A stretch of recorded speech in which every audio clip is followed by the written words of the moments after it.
Donc bonjour à tous déjà, bienvenue à cette session des Cocoheads. Donc moi c'est le premier talk que je fais ici, j'étais déjà venu à plusieurs conférences ici, j'ai trouvé ça super intéressant. Je me suis dit donc je vais faire un petit talk pour vous les développeurs. Donc je m'appelle Benjamin Pisano, j'ai 20 ans, je suis étudiant au 101 à Lyon, donc qui est la petite sœur de l'école de 42 qui vient juste d'ouvrir. Et donc aujourd'hui j'ai intitulé ma présentation Design for Users and Developers, et je vais vous expliquer un petit peu pourquoi j'ai appelé ça comme ça. Mais d'abord, je vais commencer par me présenter un petit peu, puis j'amènerai le sujet petit à petit. Donc moi déjà, je suis fan de technologie déjà depuis que je suis tout petit. J'ai grandi dans l'environnement Apple. Enfin, mon grand-père avait un Apple IIc, mon père avait un Macintosh, et très tôt, j'ai eu la chance d'avoir qu'on me mette dans les mains un Macintosh. Et avec ça, en fait, j'ai fait vite fait mes premières applications macOS avec différents livres, notamment les livres d'Aaron Hillegas. Et aujourd'hui, je fais essentiellement du mobile, donc tout ce qui est application iOS. J'ai commencé avec Objective-C naturellement, et puis ensuite j'ai migré un peu vers Swift, que j'ai trouvé un langage, que je trouve ce langage quand même particulièrement bien foutu. Et à côté de ça, en fait, j'adore tout ce qui est, j'adore accorder une importance à tout ce qui est interface utilisateur et expérience utilisateur. Et aujourd'hui, c'est ce dont je vais vous parler précisément. Donc déjà, avant tout, UI et UX, c'est des termes qui se confondent un petit peu. Donc je vais d'abord clarifier un peu les choses. Donc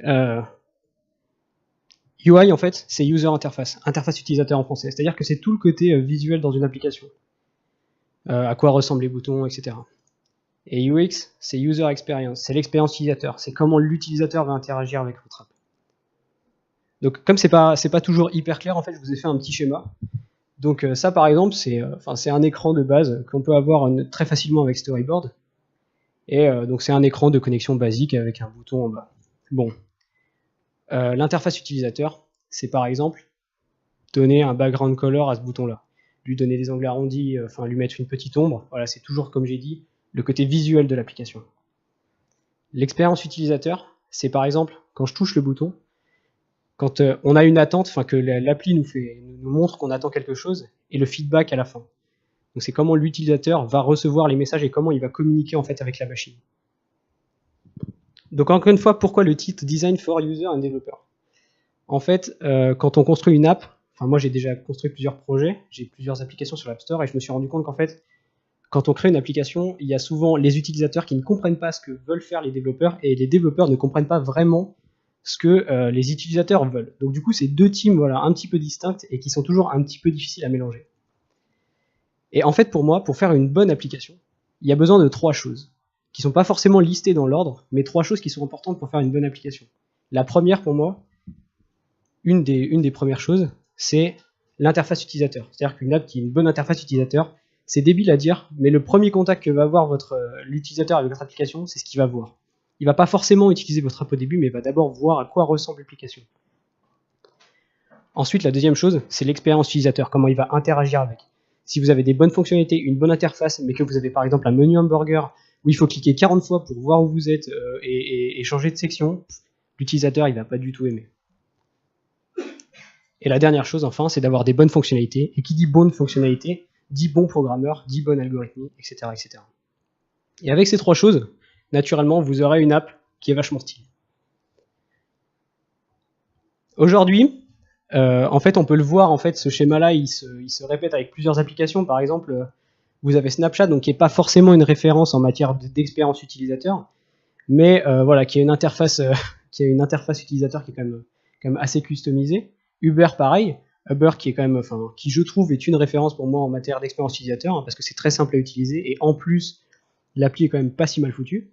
Mais on a aussi la calculatrice qui est quand même une app super simple. Mais en fait, le fait d'avoir des éléments customisés un peu comme ça, quand l'utilisateur il arrive sur l'application, il n'a pas à se poser 50 000 questions. Il ouvre l'application, bim, il sait qu'il est sur une calculatrice, quoi.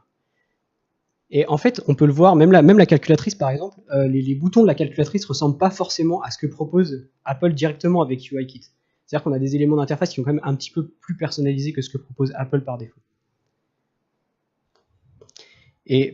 Et ce genre d'interface-là, peut-être que pour plusieurs d'entre vous, ça vous semble un peu inaccessible de faire ça, parce que ça devient vite le bazar dans son code, parce que c'est pénible à entretenir, etc., etc.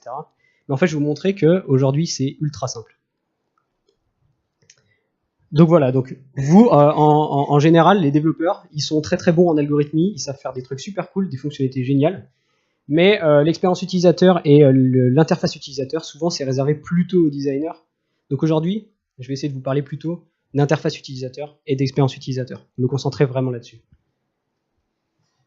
Et à la fin de ce talk, normalement, vous pourrez faire des trucs vraiment cool avec vos interfaces. Donc ça, par exemple, c'est un projet que j'ai fait. Enfin, un projet que j'ai pas encore terminé, mais j'aimerais bien vous montrer un petit peu ce que j'ai pu faire donc avec les techniques que je vais vous montrer ce soir. Juste une petite animation, une petite démo.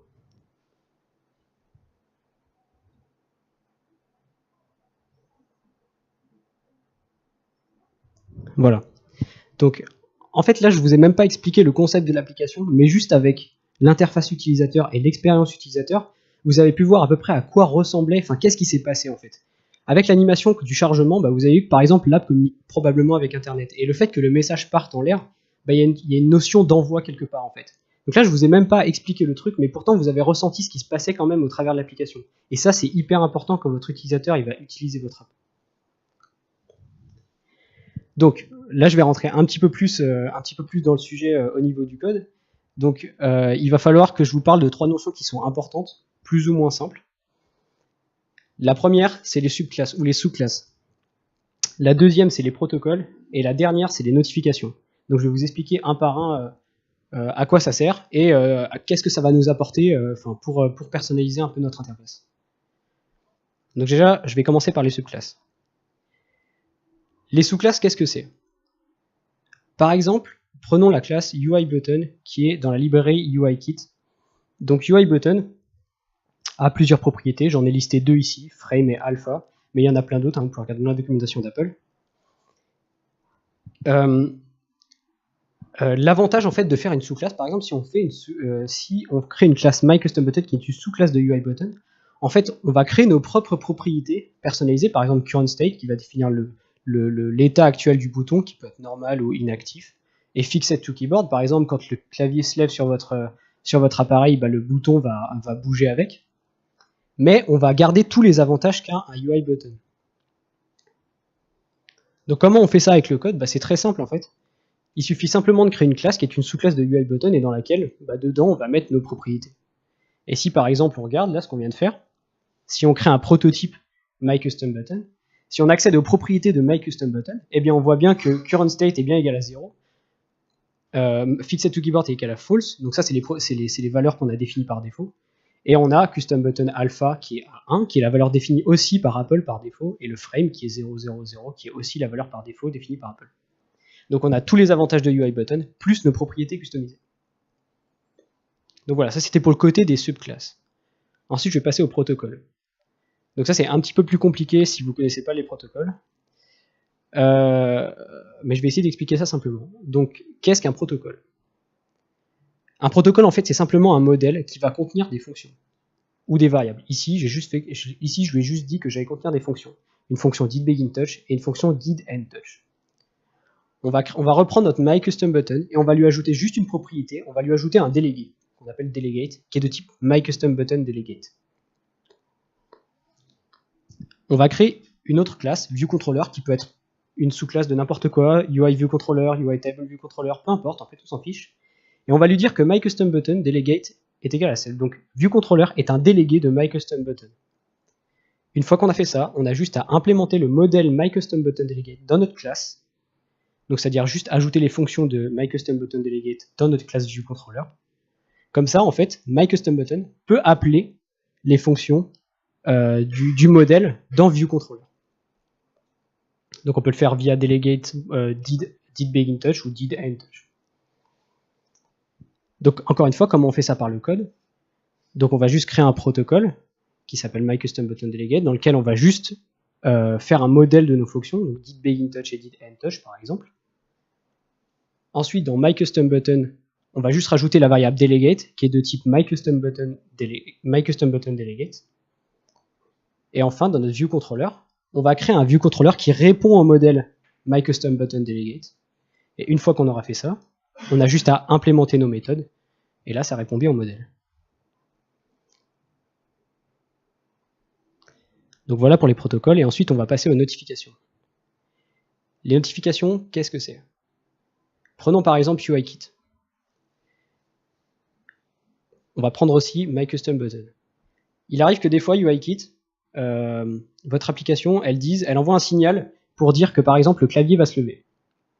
Et nous, ce qu'on va vouloir faire, c'est dire à que MyCustomButton réagisse à ce signal-là. Donc pour ça, en fait, dans le Awake from Nib, on va juste implémenter un NS Notification Center et on va lui ajouter un observer. Et en fait, l'observer, on va simplement lui dire à quel signal il doit répondre et quelle méthode il doit appeler dès qu'il reçoit ce signal-là. C'est un peu l'idée. Donc par le code, ça se fait très simplement. C'est-à-dire que dans le Awake from Nib, on va juste rajouter un Awake from Nib dans MyCustomButton. Et dans le Awake from Nib, on va juste mettre un Notification Center défaut, on va lui ajouter un observer. Et si vous voyez, donc là, les méthodes sont un petit peu longues et peut-être pas compréhensibles pour tout le monde. Mais si on regarde bien, en fait, il y a juste les deux noms des signaux que les notifications vont récupérer. Donc UI Keyboard will show, donc quand le clavier va monter, et UI Keyboard will hide, quand le clavier va descendre. Et on aura la méthode à appeler.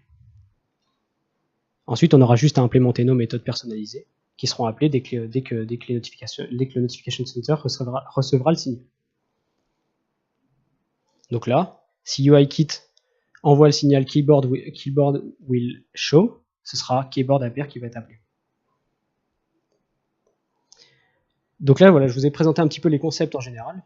Maintenant, j'aimerais bien vous faire une petite démo pour vous présenter un petit peu plus un cas vraiment concret, en fait, en quoi tout ça peut nous être utile.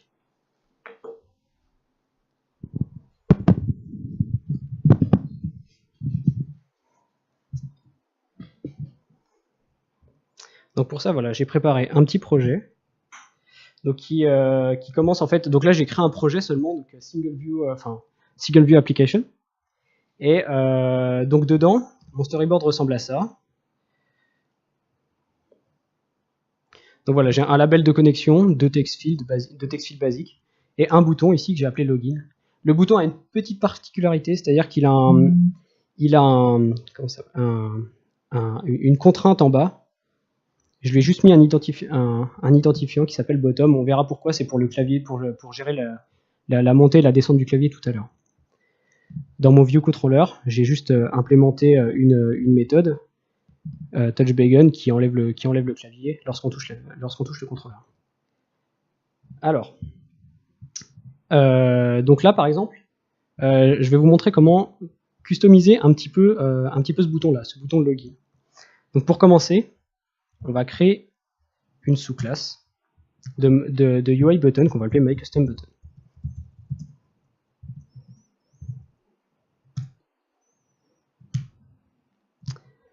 Voilà.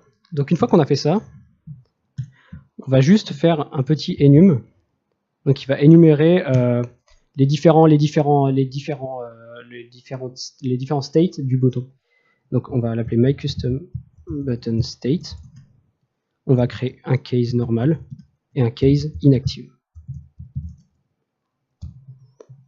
Une fois qu'on a fait ça, donc là voilà, on a juste listé les deux états possibles que peut prendre le bouton. Et donc là, on va juste lui ajouter les propriétés qu'on a vues tout à l'heure. Donc je l'ai fait vite fait. Donc là, en fait, on a juste deux propriétés qui vont être là pour le clavier tout à l'heure qu'on verra. Et on a une variable currentState qui est par défaut initialisée à normal, et une variable fixedToKeyboard qui est par défaut initialisée à true. Bon, une fois qu'on a fait ça, on va le customiser, enfin on va lui donner un aspect visuel. Donc pour donner un aspect visuel, on va créer une petite méthode qui va s'appeler initUI. Et dedans, on va lui mettre un background color par exemple. On va lui mettre aussi, des angles arrondis.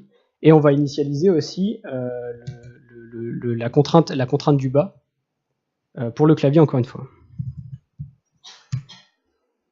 Donc voilà.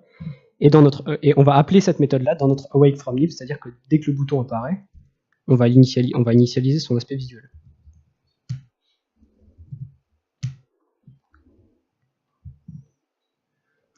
Une fois qu'on a fait ça, on a juste à revenir dans notre storyboard et dire à notre bouton,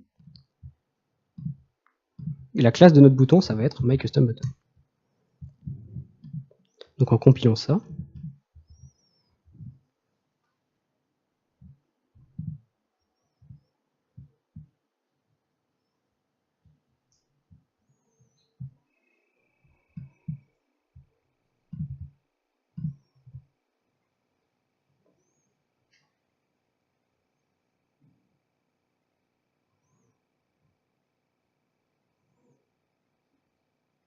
Voilà. Juste en ayant fait ça, en fait, on voit que on a donné juste une apparence en fait au bouton. Et ce qui est cool en fait par rapport, avec ce qu'on vient de faire, c'est que on a donné une apparence à notre bouton, mais sans toucher à notre classe ViewController en fait. Tout se situe dans notre MyCustomButton. Et en fait, c'est vachement pratique. Comme ça, le code est vachement plus pratique à entretenir et c'est vachement plus propre. Donc ensuite, on va gérer les changements d'état du bouton. Par exemple, quand on va le mettre inactive ou active. Donc pour ça, on va aller dans MyCustomButton et j'ai créé des méthodes déjà personnalisées. Donc j'ai une méthode qui s'appelle set, donc qui va juste changer en fait le state du bouton actuel. Et deux boutons qui servent à gérer les animations ici. Bon. On va créer ensuite un protocole. On va appeler MyCustomButtonDelegate. Dedans, on va lui mettre une fonction didChangeState. Et par défaut, quand on fait une fonction modèle, en fait, on met toujours en argument l'objet qui appelle cette fonction, en fait. MyCustomButton. Et on va mettre le state qui est changé. MyCustomButtonState. Voilà. Donc là, on a juste créé un modèle, voilà, avec une méthode didChangeState. Une fois qu'on a fait ça, on va, dans nos méthodes, quand on va passer de l'inactive state au normal state et inversement, on va appeler cette méthode. Donc on va dire pardon. Et j'ai oublié la propriété delegate ici. Delegate. MyCustomButtonDelegate. Qui est optionnel. Parce que un bouton, par exemple, n'a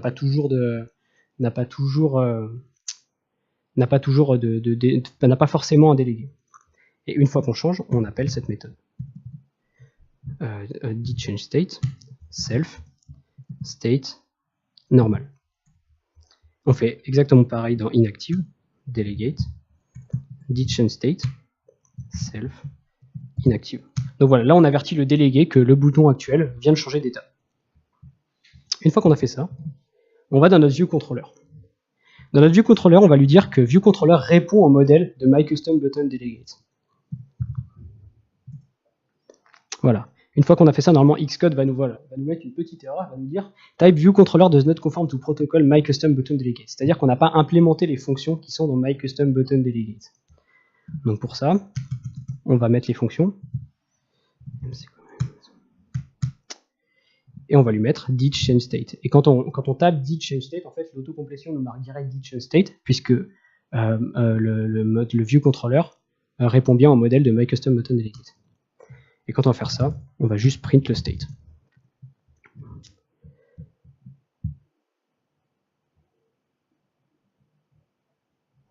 Donc voilà. Et là, la dernière chose qu'on va faire, c'est qu'on va le faire changer d'état, par exemple. Moi, j'ai envie que mon bouton, par exemple, ne réagisse, ne se mette en active, qu'on puisse taper login que s'il y a du texte dans email et mot de passe. Donc on va se mettre dans textfield didChange. On va créer une petite condition très simple.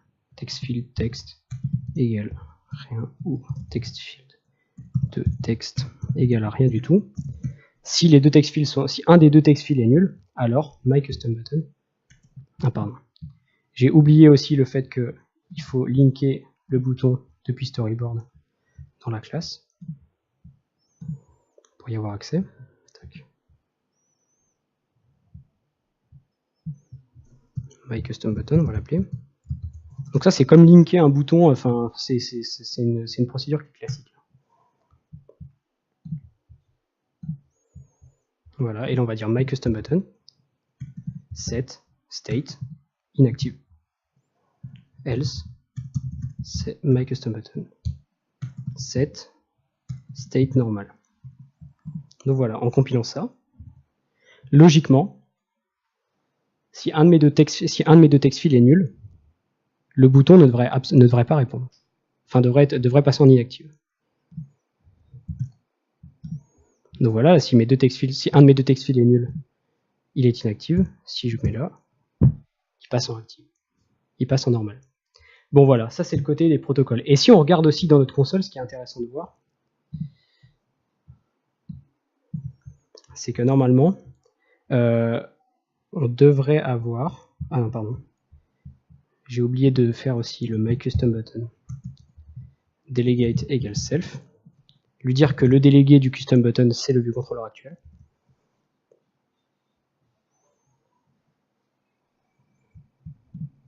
Voilà, ici si je tape quelque chose, hop, voilà. Et là, si on regarde bien dans notre console, en fait, on est passé de inactive à normal. Et si je retape quelque chose ici, même si je suis déjà en normal, bah, ma méthode ditchOnState va toujours pas être appelée. Donc ça peut être pratique. Je vous ai fait un exemple avec un bouton parce qu'on vient de travailler avec un bouton, mais ça peut être super pratique sur des autres éléments d'interface, comme les textfields par exemple. Donc ensuite, la dernière chose que je voulais gérer, c'était les notifications. Donc gérer par exemple que faire en sorte que si le clavier monte, le bouton va monter avec le clavier. Donc pour faire ça, on va créer une fonction qui s'appelle init notifications. Init notifications, on va mettre les propriétés qu'on a vues tout à l'heure, donc les notification center. Et donc ici, on va appeler keyboard up quand UI will keyboard show va être envoyé, et keyboard down quand UI keyboard will hide va être envoyé. Donc on va créer nos deux méthodes personnalisées.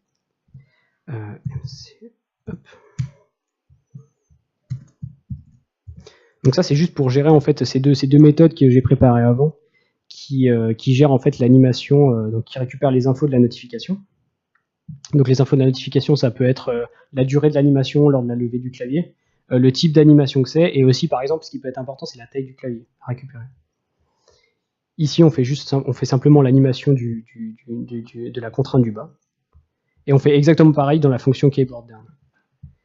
Et on n'oublie pas dans le away from nib d'appeler init notifications. Et normalement, quand on compile ça,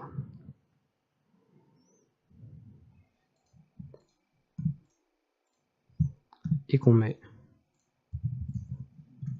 simule le clavier, voilà, le bouton monte bien avec le clavier. Et ça, c'est quand même super cool parce que c'est pas super simple à faire. Bon, du coup, on a fait toutes les choses que j'avais voulu vous montrer. C'est assez cool parce qu'en fait, deux choses. La première, c'est que on a distingué nos éléments d'interface et nos éléments d'algorithme dans deux fichiers différents. C'est-à-dire que toute l'interface en fait de myCustomButton se fait dans le fichier myCustomButton et pas ailleurs. Donc c'est hyper facile à entretenir et c'est vachement simple. Si vous avez envie d'implémenter un nouveau truc, une nouvelle fonction, ça se fait super facilement. La deuxième chose qui est cool, c'est que c'est quand même assez rapide en fait. Ça permet aussi, quand on a plusieurs éléments qui vont être pareils, par exemple si ce type de bouton apparaît plusieurs fois dans votre interface, bah vous avez juste à modifier à un endroit quelque part et en fait tous vos boutons sont changés et tout sera homogène. Ça vous fait une interface qui est vachement homogène du coup. Donc voilà, ça c'est ce que je voulais vous montrer. Donc du coup,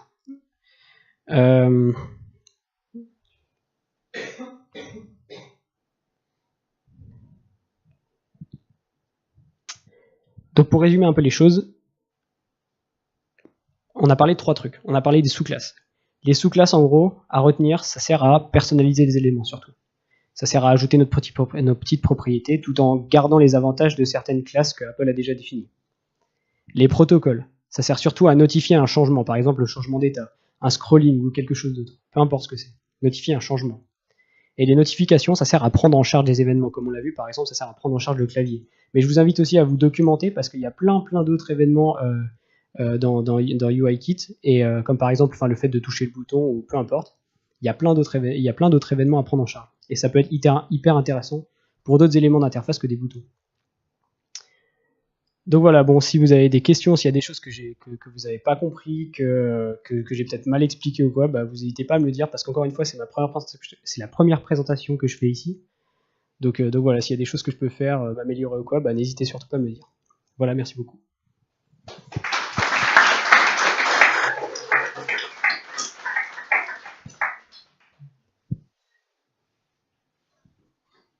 Moi, j'ai plutôt une remarque. simple, en fait. Ouais.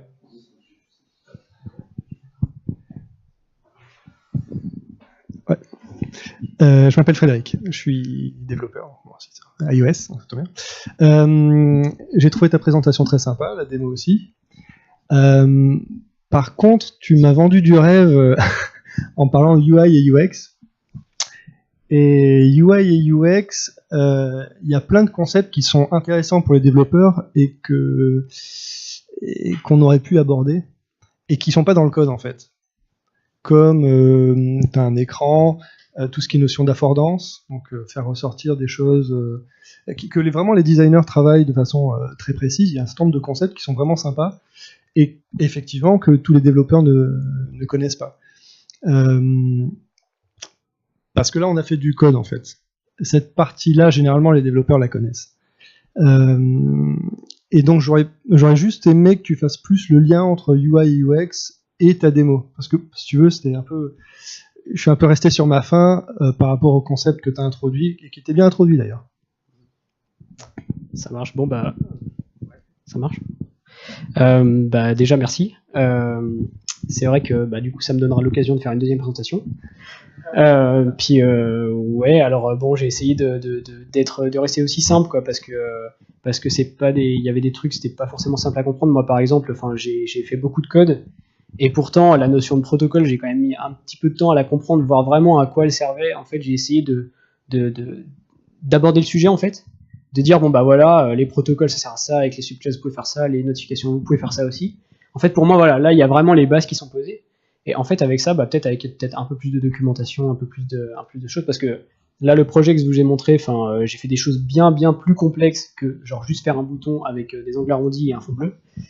Mais voilà, après, ça aurait duré beaucoup plus longtemps. C'était pas. En fait, le truc, c'est que UI et UX. Bon, je vais le dire brutalement, mais UI et UX, c'est pas ça en fait. Peut-être UI en disant je fais une interface comme ça. Mais UX, c'est un truc différent. C'est de dire comment l'utilisateur sait que il doit faire une action. Comment je vais lui indiquer que, par exemple, il faut qu'il fasse un swipe sur la droite. Comment je vais lui indiquer que ce choix-là, c'est le choix principal, et ce choix-là, c'est le choix secondaire. Ouais, je vois. Ouais, c'est vrai que j'ai plus traité le côté... Et ça, c'est pas... Donc, tu peux faire une application plus complexe et passer à côté de tout ça, en fait. Et c'est des choses comme, pourquoi chez Monoprix, le jour où ils ont changé la forme de leur bouton, leur chiffre d'affaires a été multiplié par 3. Et c'est des choses comme ça en fait. Et c'est des choses toutes bêtes parce que les utilisateurs ont compris que valider le panier c'est là, c'est ce bouton là qui était planqué au fin fond du truc ou mal indiqué. C'est plutôt des choses comme ça en fait. Ouais. Donc j'ai un bouquin à te passer si tu veux. Ça marche.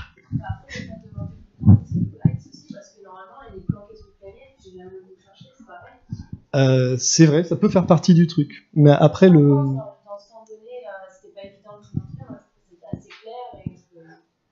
Ouais, c'est bien. Mais le truc, voilà, c'est que parler de UX, c'est forcément parler d'autres concepts, en fait, qui sont pas du développement. Et qui sont intéressants pour les développeurs parce qu'on les voit jamais, en fait. Et je parle pas de ce bleu-là va bien avec ce vert-là, en fait. C'est plus des trucs du style où est-ce que je dois positionner le bouton annuler et le bouton continuer. Est-ce que je les mets à gauche, à droite, à droite, à gauche? Et il y a des règles. Il y a des gens qui ont étudié, par exemple, la position, comment les gens prenaient leur device. Et en fonction de comment les gens prenaient leur device, ils se sont rendus compte que le coin en haut à droite, c'est pas le bon endroit, par exemple. Et il y a eu des études où tu vois, par exemple, avec du vert, du rouge et du jaune sur un écran, que toute cette partie-là qui est comme ça, c'est la partie qui est la plus utilisée parce que les gens tiennent leur bouton généralement avec les pouces, enfin leur device avec les pouces. Et donc il y a des zones qui sont inaccessibles. Et c'est par exemple pour ça que Apple, Google, maintenant, leur carte, leur application Maps, tout se fait en bas en fait. Saisir, maintenant c'est passé en bas. Parce qu'en haut, c'était inaccessible. Et plus les écrans augmentent, plus ça devient inaccessible en fait. Donc c'est aussi ça en fait, cette partie UI et UX. Moi, ça m'intéresse au jour le jour, mais...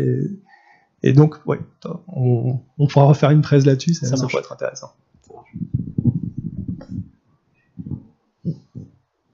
D'autres, non? Okay. C'est que du coup, tu es tout jeune et félicitations pour cette présentation. C'est pas évident en plus, c'est ta Merci. première. Franchement, c'est top. Et moi, j'avais juste une question. Si est-ce que tu étais autodidacte et si tu avais peut-être des livres à nous conseiller parce que moi, je suis je suis développeuse web. Et là, je me suis mis à iOS depuis 6 mois. Et j'ai lu, j'ai regardé des tutos sur Internet, etc. Et donc, je connaissais, j'ai appris tout ce que tu as cité là, mais peut-être que tu aurais des sites ou alors peut-être, oui, des livres à nous conseiller pour s'améliorer dans ce sens-là. Alors moi, j'ai surtout appris tout seul en fait, de mes propres expériences. J'ai commencé, comme j'avais dit, avec un livre de Aaron Hillegas, qui est la programmation pour macOS 10, qui est hyper complet et qui, c'est vraiment génial le truc. Enfin, j'avais vraiment appris avec ça et je le trouve vraiment top ce bouquin. Donc, si tu le trouves à un moment donné, vas-y, fonce quoi, achète-le. Ouais. Je sais pas s'il existe pour iOS, mais en tout cas, de toute façon, comme macOS et iOS utilisent les mêmes ressources, à part le framework visuel qui est pas le même, macOS utilisant AppKit et iOS utilisant UIKit, mais c'est sensiblement la même chose. Je veux dire, Core Data, que ce soit sur iOS ou que ce soit sur macOS, c'est exactement la même chose, et Core Data, c'est quand même une notion qui est assez essentielle. Donc il y a plein de choses en fait que tu vas retrouver. Donc après, en fait, quand tu as envie de faire quelque chose, bah tu le fais, puis tu documentes. En fait, moi, c'est ce que j'ai toujours fait. Dès que j'ai envie de faire quelque chose, bah je me suis dit, tu trouves plein de tutoriels sur Internet en fait. Genre l'informatique aujourd'hui, je trouve que ça se fait.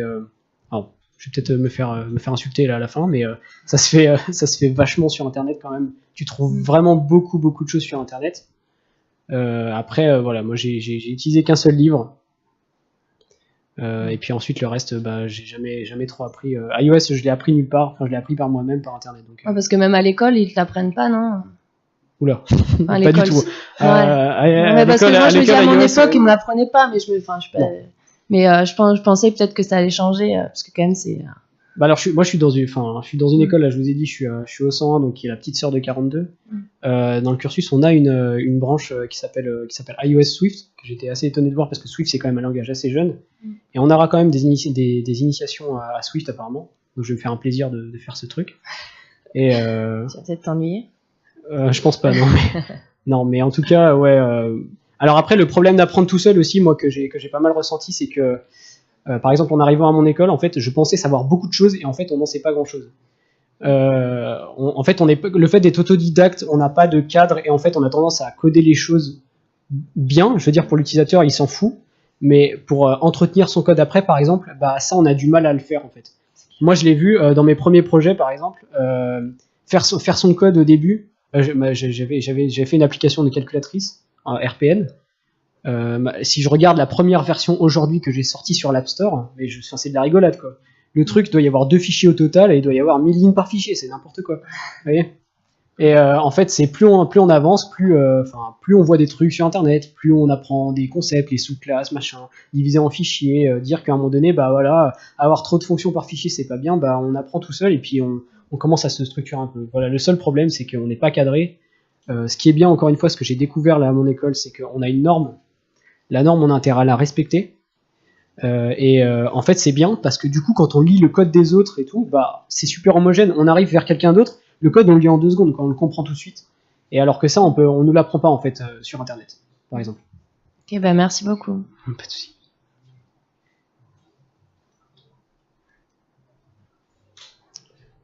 Eh bien, si c'est terminé, je vous propose de passer à la suite. Allez, c'est parti.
Ça, c'est jamais bon. On va faire 100. Alors, du coup, certains me connaissent peut-être déjà, puisque j'ai déjà présenté quelques fois ici. Donc, je suis Vincent Pradeil, je travaille chez Worldline à Lyon, et je fais aussi de l'iOS. Donc, ce soir, je vais parler de deux sujets, finalement, puisque Nicolas m'a proposé de prendre plus de temps que prévu. Deux sujets qui vont être assez différents. Le premier va parler de programmation fonctionnelle, le second plus de secure coding.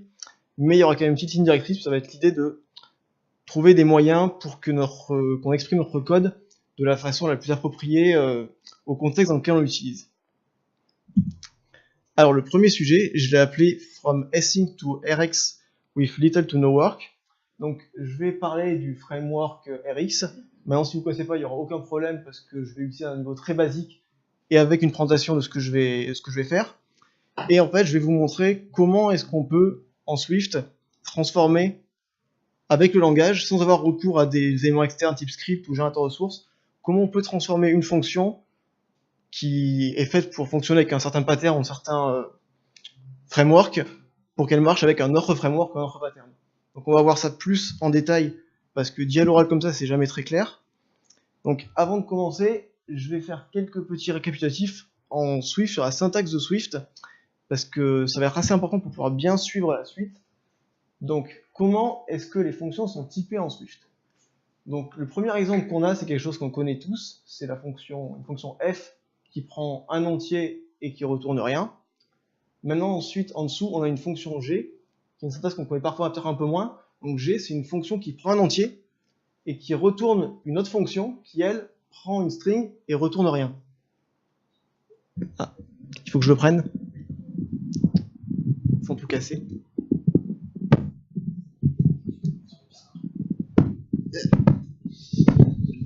C'est bon. C'est mieux, effectivement. Donc, je disais une fonction g qui prend en paramètre un entier et qui retourne une nouvelle fonction. Et pour que ce soit bien clair, en dessous, j'ai mis un exemple de comment on appellerait en fait cette fonction pour aller jusqu'au bout. Donc, on l'appelle une première fois en passant le paramètre entier. Et on rappelle ensuite la valeur de retour en passant une chaîne de caractères. Et on peut continuer ce mécanisme à l'infini en faisant des fonctions qui retournent des fonctions qui retournent des fonctions. Dans notre cas, je vais m'arrêter à ce second exemple pour ce que je veux vous montrer, mais il n'y a pas vraiment de limite en fait au niveau du langage. Donc, un pattern qu'on connaît bien en iOS dès qu'on veut faire de l'asynchrone, c'est le pattern du completion handler. Qu'est-ce que c'est? Quand on a une fonction par exemple, qui fait une requête réseau, on va lui passer des arguments. Maintenant, le résultat, il va pas arriver immédiatement. Il va falloir faire un appel réseau, il va falloir attendre un retour. Donc souvent, ce qu'on veut faire, c'est qu'on n'a pas envie de bloquer le thread sur lequel on fait l'appel. C'est souvent le thread de lui. Donc ce qu'on va faire, c'est que la fonction, elle va aussi prendre en paramètre un completion handler, c'est-à-dire une fonction qui sera appelée plus tard avec en paramètre le résultat de l'appel. Et dans le completion handler, en fait, on va dire comment on veut traiter l'appel. Donc là, j'ai mis, même si on le connaît la plupart du temps, j'ai rappelé le prototype d'une telle fonction et en dessous, comment est-ce qu'on l'appelle. Alors, les completion handlers, c'est un pattern qui est vraiment bien, mais il a des limites qu'on atteint rapidement. Principalement, une des limites qui arrive, c'est quand on veut venir enchaîner les appels, en fait. On se trouve à mettre des completion handlers dans des completion handlers. Donc, c'est une situation qui est souvent appelée dans la littérature et sur Internet callback hell, l'enfer des callbacks, parce que ça devient complexe, on ne sait plus vraiment à quoi on fait référence. Il y a des problèmes de fonctions qui retiennent de la mémoire d'autres fonctions. Ça devient assez vite immaintenable. Donc, une solution qui a été inventée pour régler ce problème. Il y en a eu plusieurs, mais une d'entre elles s'appelle Rx.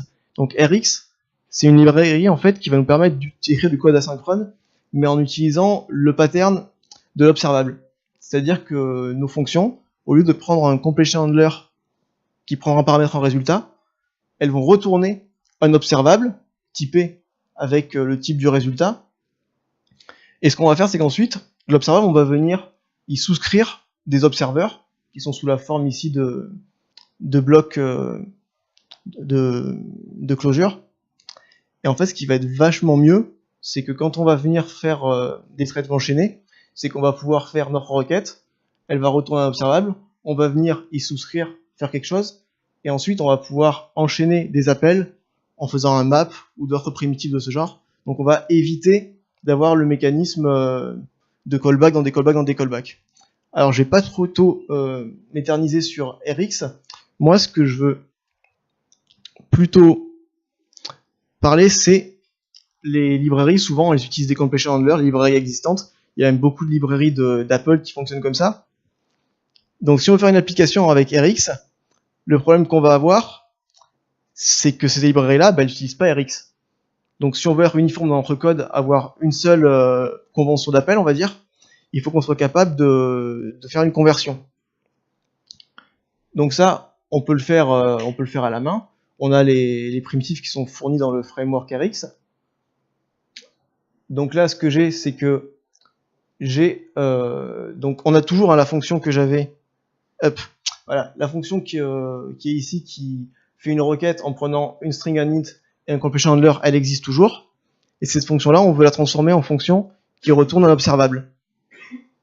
Donc ça, on peut le faire. Le framework RX nous fournit un constructeur qui s'appelle create, dans lequel on va venir faire notre appel. Dans le completion handler, on va envoyer dans l'observable le résultat. On va fermer l'observable. Et enfin, le framework va s'occuper de faire tout ça.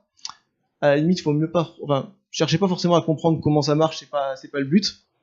Ce que je veux juste mettre en évidence, en fait, c'est que si on a toute une couche service avec peut-être une douzaine ou 2 douzaines d'appels, il faudrait s'amuser, si on voulait faire la conversion, à chacune les encapsuler dans ce type de code.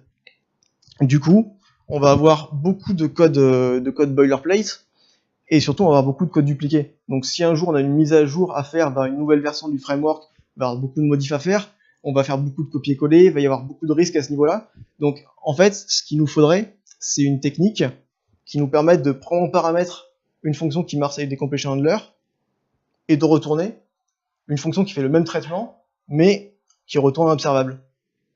Donc on peut faire ça, heureusement, sinon je parle pour rien depuis le début. Et pour ça, on va utiliser une technique de programmation fonctionnelle qui s'appelle le currying. Alors, le currying, en gros, c'est vraiment une primitive de la programmation fonctionnelle qui va permettre en fait d'interagir et de manipuler la signature d'une fonction, c'est-à-dire ses paramètres et son type de retour. Donc, ce que j'ai mis en dessous, c'est d'abord qu'on a une fonction qui est une fonction d'addition. Donc, ça prend 2 paramètres, ça retourne la somme. D'abord, on a la façon standard d'appeler cette fonction, c'est-à-dire de fournir tous les paramètres en même temps. Et ensuite, en dessous, on a appelé une fonction qui, pour l'instant, est une fonction, on va dire, magique, puisque je ne l'ai pas encore définie, qui s'appelle curry.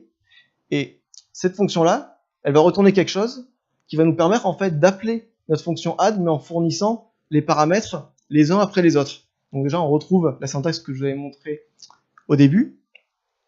Et donc, du coup, maintenant, on a gagné un peu de contrôle, même si on s'en rend pas forcément compte, parce que les paramètres, on peut les fournir les uns après les autres et potentiellement les modifier au fur et à mesure qu'on les fournit. Donc déjà, comment est-ce qu'on implémente une telle fonction en Swift? Alors, c'est pas si compliqué que ce qu'on pourrait croire. Je me suis limité à trois paramètres, parce que ça prend vite beaucoup de place, et on n'a pas la capacité de le définir en fait pour un nombre de paramètres arbitraire, j'expliquerai pourquoi tout à l'heure. Mais en gros, c'est simplement, on prend en paramètre une fonction, et ce qu'on fait, c'est que on fait une lambda qui récupère le second paramètre, on la store dans une lambda qui récupère le premier paramètre, et on va avoir notre première, la lambda la plus externe, elle va récupérer le premier paramètre, le stocker en sa mémoire, puis retourner une fonction qui prend le second paramètre. La seconde fonction reçoit le second paramètre, elle appelle la fonction originale qui est tout en bas, et elle retourne le résultat. Donc c'est beaucoup de syntaxe, mais on va voir que quand on met tout ensemble, on peut faire des choses qui sont quand même assez sympathiques. Donc en reprenant tout ce que je vous ai montré en l'assemblant, on fait une fonction qu'on appelle fromAsync. Elle prend en paramètre une fonction asynchrone, c'est-à-dire une fonction qui pour l'instant ne prend aucun paramètre, qui prend uniquement un completion handler. Le completion handler, il a en paramètre le type de résultat, qui a un type générique qui s'appelle element.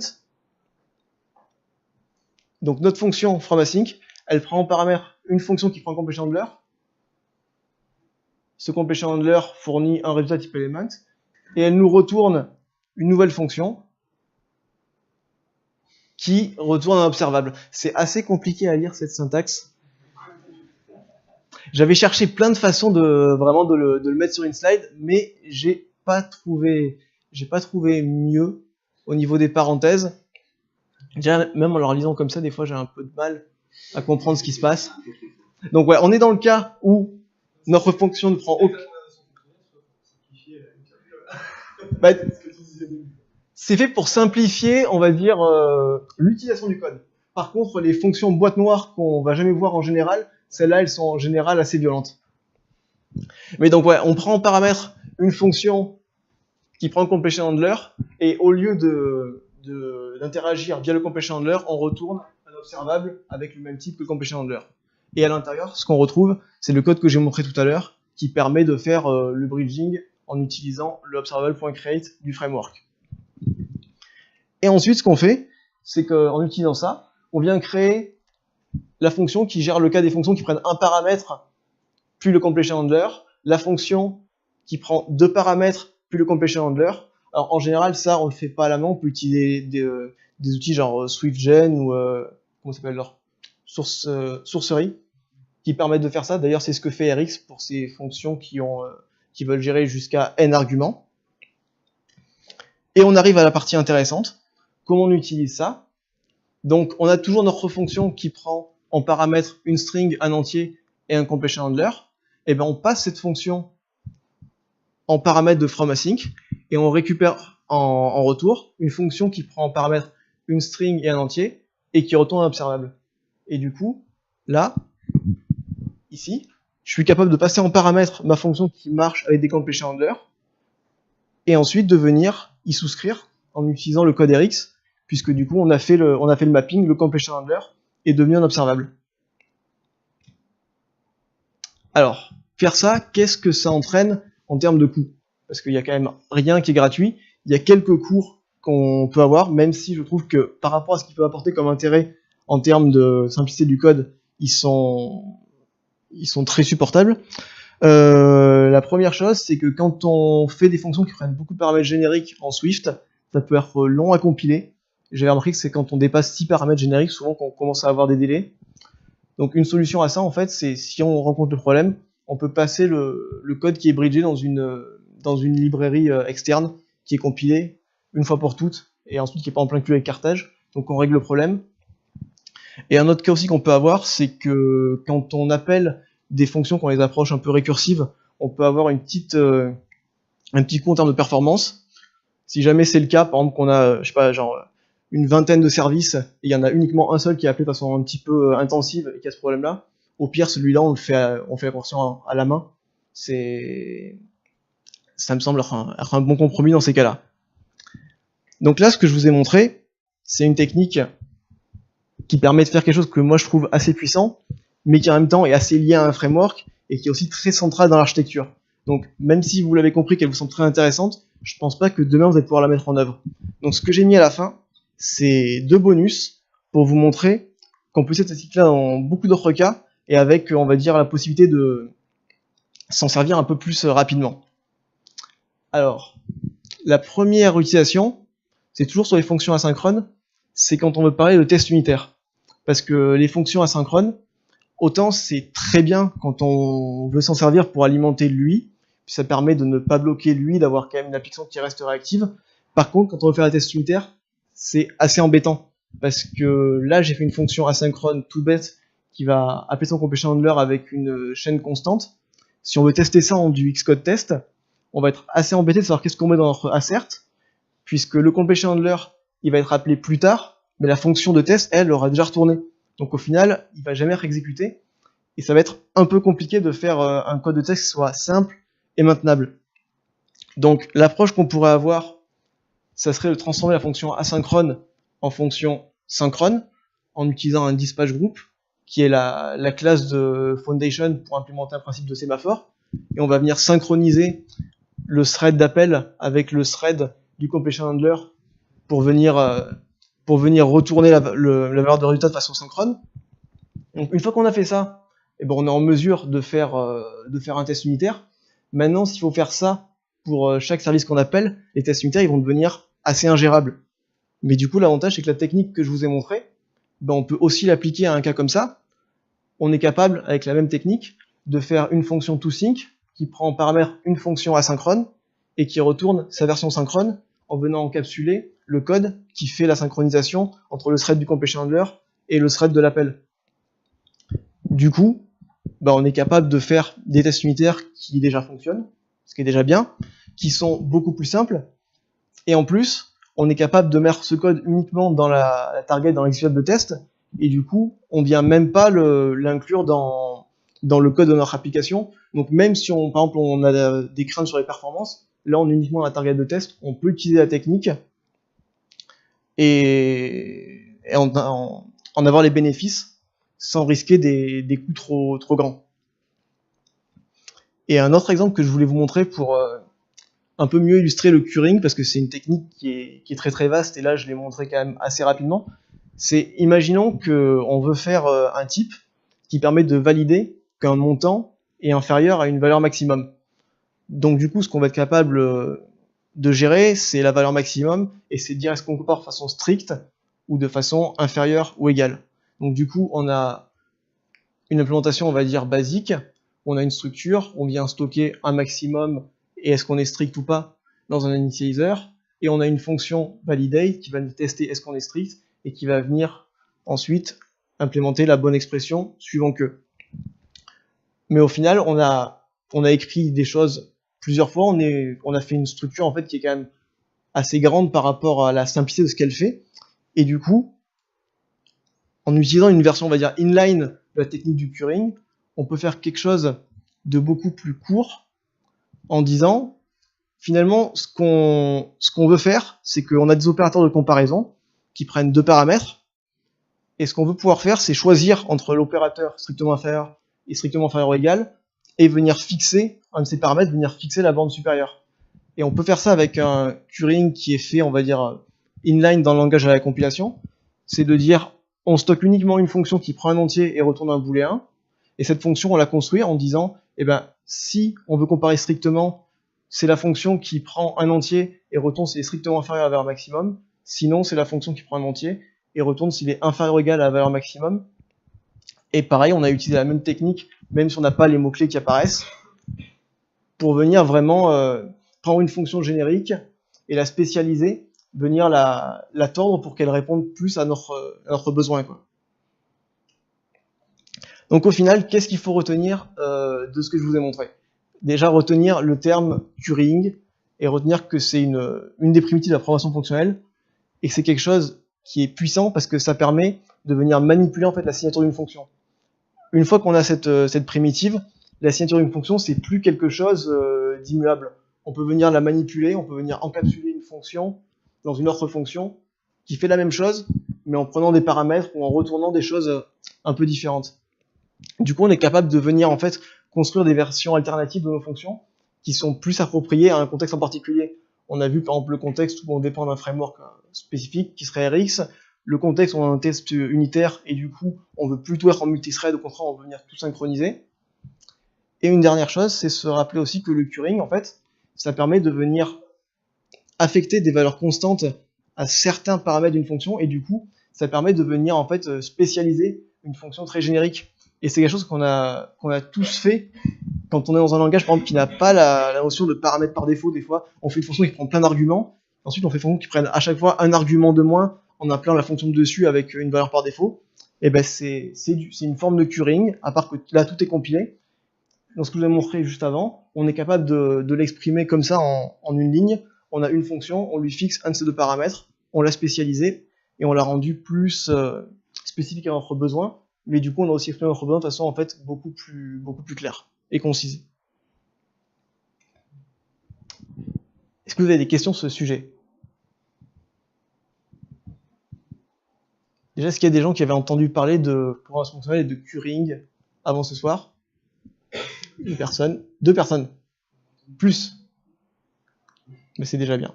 Combien de personnes ont compris le curing avant ce soir? Oui. J'ai l'impression qu'on perd un peu d'informations par rapport à ce qui donne ces arguments. Excusez-moi. Je vais juste.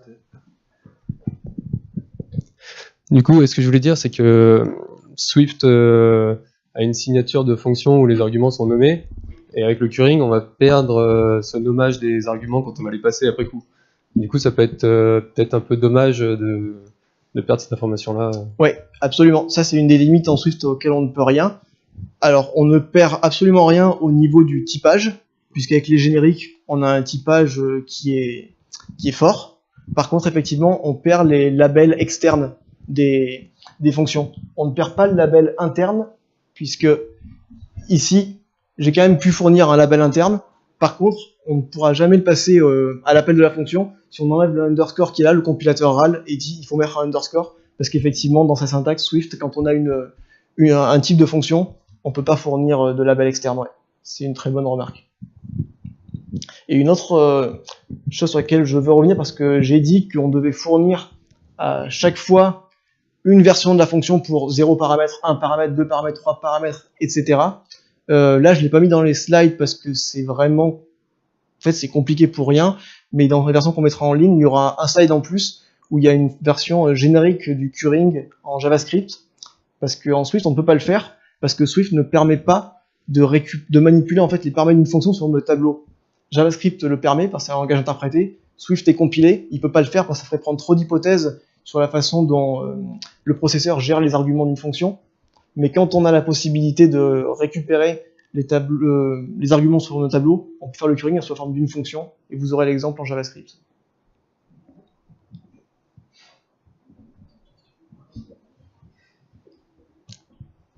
Pas d'autres questions? Du coup, j'ai mis quelques liens. J'ai mis un lien vers une version écrite plus détaillée, peut-être plus précise de ce que je vous ai montré, qui est sur Medium. Si ça vous intéresse, vous pouvez aussi aller liker l'article, c'est toujours bon pour le référencement. Et si vous êtes intéressé par l'utilisation de ce que j'ai montré sur RX, donc ne prenez pas le code qui est dans les slides en le mettant dans votre projet. Il y a déjà un opérateur qui existe dans RX Swift Extension qui s'appelle FromAsync. Et si vous l'utilisez et que vous avez des retours dessus, n'hésitez pas à me le dire, parce que du coup, pour l'instant, j'en ai pas encore eu, et je suis toujours curieux de savoir si les gens trouvent qu'il est bien ou pas. Et donc, s'il n'y a pas de questions, je vais passer au second sujet, qui va être beaucoup plus simple, du coup, que le premier, quand même. Est-ce que je peux récupérer le micro sans fil? Ce sera plus simple. Merci. Du coup, second sujet, beaucoup plus simple, beaucoup moins théorique. On va parler de secure coding et d'un pattern qui est assez sympa pour venir en fait s'assurer que les données externes qu'on fournit dans notre application ont bien été validées avant d'être utilisées. Donc pour illustrer tout ça, on va partir d'une situation du monde réel. On va imaginer qu'on est dans une application bancaire, qu'on récupère, les gens de Worldline comprennent pourquoi, on récupère un numéro de compte depuis une provenance arbitraire, donc pas forcément une provenance qui vient du SI. On va avoir du code.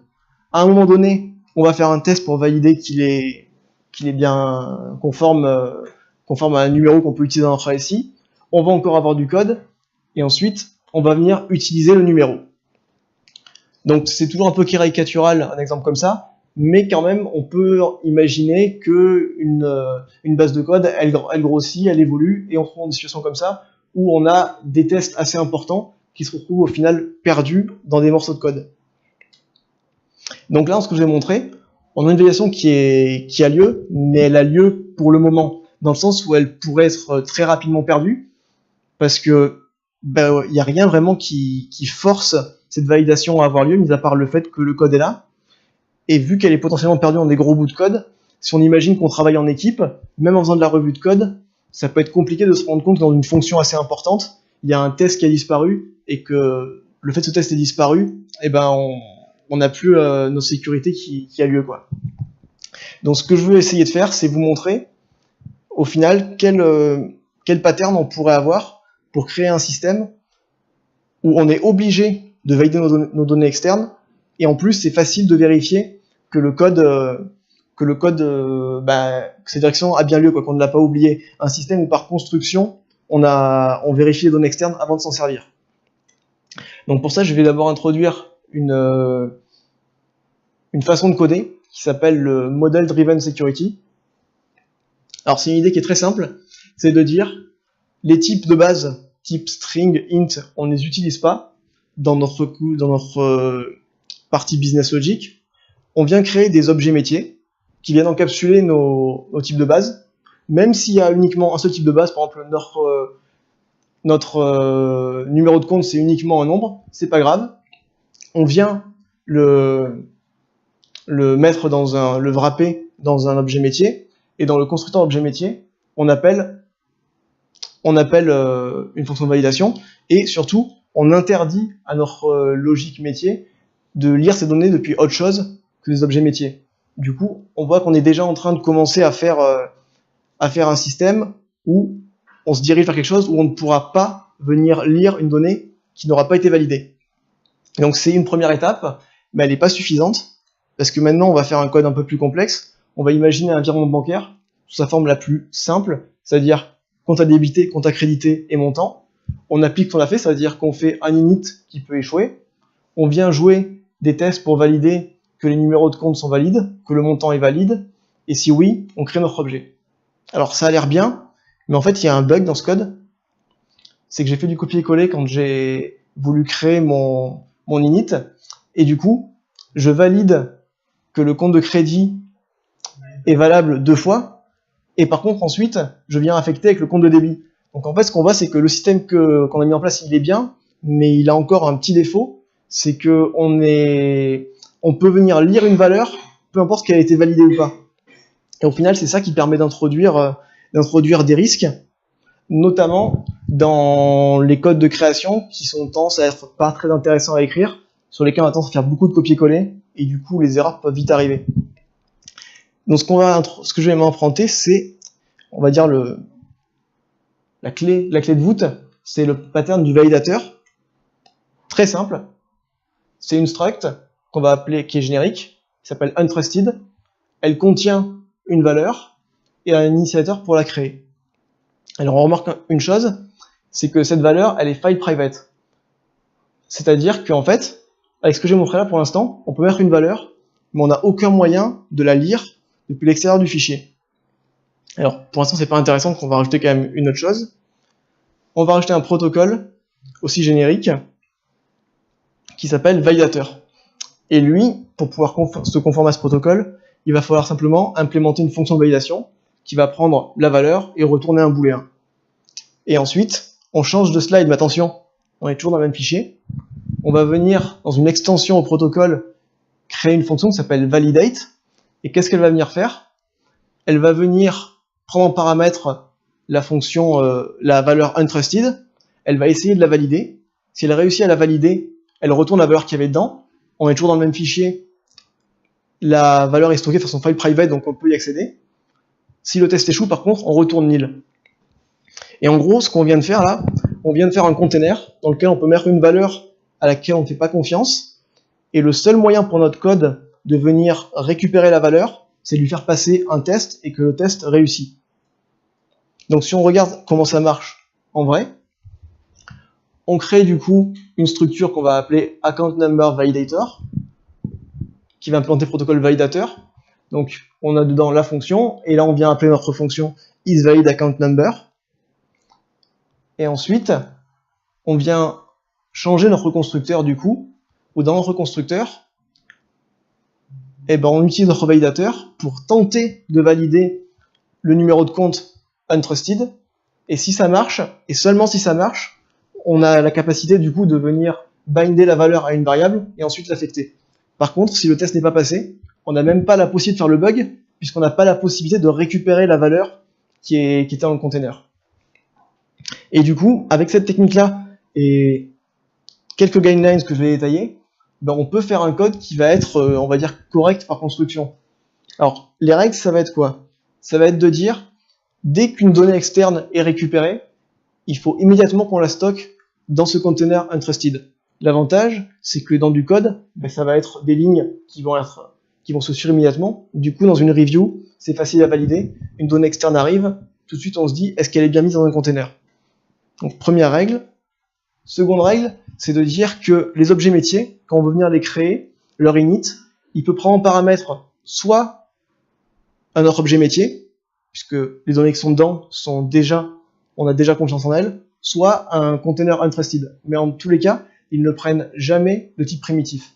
Et avec cette règle-là, on s'assure en fait que par transitivité, nos objets métiers, ils contiennent toujours des données auxquelles on fait confiance.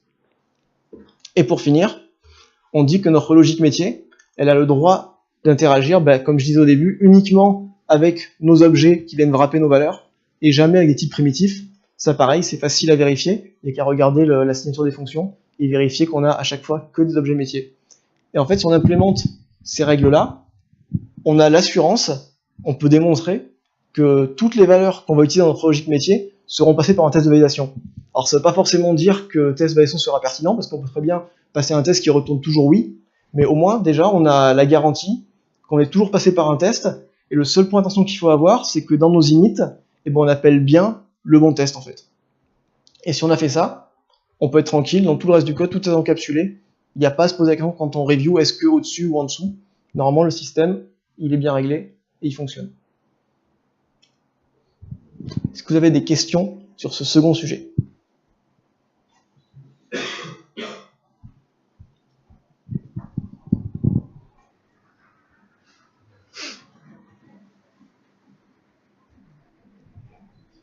Pas de questions? Eh ben, merci à tous. Merci Vincent.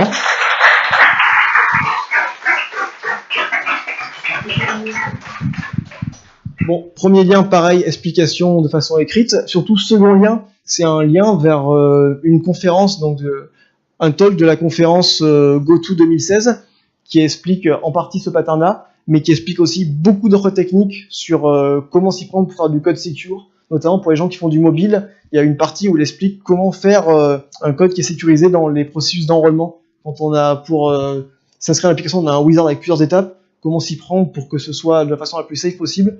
Donc je vous encourage vraiment à la regarder, elle dure 40-45 minutes et elle est vraiment intéressante. Et je crois qu'il y a à manger ensuite. Il y avait des boissons aussi, mais... l'emoji était sur Sierra, mais pas sur Sierra. Donc du coup... Et c'était tout.